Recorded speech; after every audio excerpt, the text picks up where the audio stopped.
Good morning everybody, this is Stephen Pugh of the Home Bible College.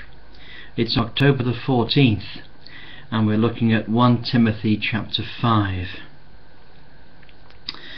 Now my password is that little phrase at the beginning of the passage where Paul says, "Rebuke not an elder, but entreat him as a father, and the younger men as brethren."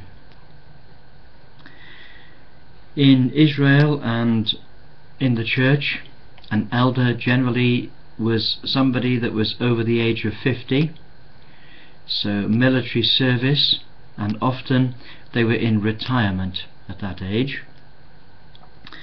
And Timothy was a younger man, so being a younger man, he would have been underneath that age. He probably would have been 20 to 40, something like that. It could have been 30 would have been a good age for Timothy.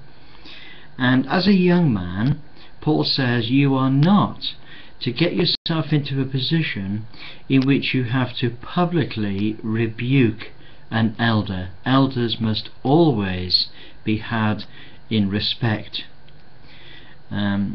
He says you're not to rebuke an elder, but you can entreat him as a father. Just like you would to your own personal father, you would go and you would plead with him and you would try to persuade him. You'd never rebuke your father. No, but you could go and you could talk to him and encourage him to do the right thing. But you can speak to the younger men, those that are men in the church like yourself. You can speak to them as if they are your brethren. Now there's a lot of interesting discussion in the passage. Paul gives to Timothy lots of detailed instruction, and in particular the New Testament church had a responsibility to look after elderly widows. These are widows who are widows indeed. They're widows without any financial provision. Now Paul says those that are widows indeed must be supported by the gifts of the church. They're not to be allowed to starve. They're not to be allowed to pine away. However, if they're younger widows, then they should marry, because by being married they would be able to be provided for by a husband and by a family. And those that don't marry, if they're younger, they're not to become lazy. They're not to wander about from house to house and chatting and gossiping. They are to get a job. They are to earn their living. And Paul says that those who are younger women, if they're not careful, they will have a tendency to being idle and troublemakers. So he says, don't allow them to do that. He says let them be busy at work, or let them look after the children at home.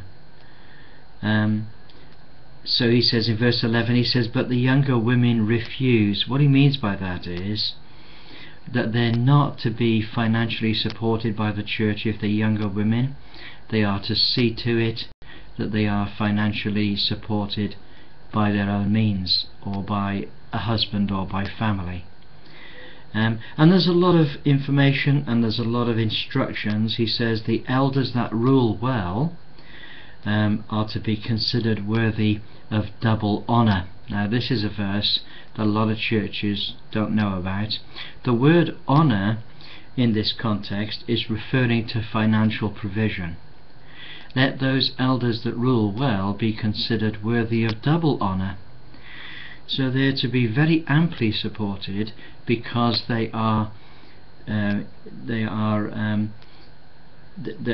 labouring in the word and in doctrine. And the scripture says, he says that thou shalt not muzzle the ox that treads out the corn. If God doesn't if God forbids that an ox is not allowed to eat of the benefit of his own labour, then those that minister in the word and doctrine are also to be provided for from their own work. And so it just goes on and on. It's a fascinating passage. He talks about lay hands suddenly on no man, so that you're not a partaker of their evil deeds. And he also says, keep yourself pure. Drink not just water, he says to Timothy. Take a little wine occasionally, because it'll be beneficial to your stomach. Obviously Timothy had some sort of stomach problems, and it was safer to drink safer to drink wine than it was to drink water. He says some men's sins are open beforehand, and other men's sins are open afterwards. So this is why we shouldn't rush to accept people into ministry or into church fellowship. We should give them some time, and give us some time, so that we might observe them and see how they live. But that's the point. My password right at the beginning: rebuke not an elder, but entreat him as a father, and the younger men as brethren. May God bless you. Look forward to speaking to you tomorrow. Have a great day. Bye for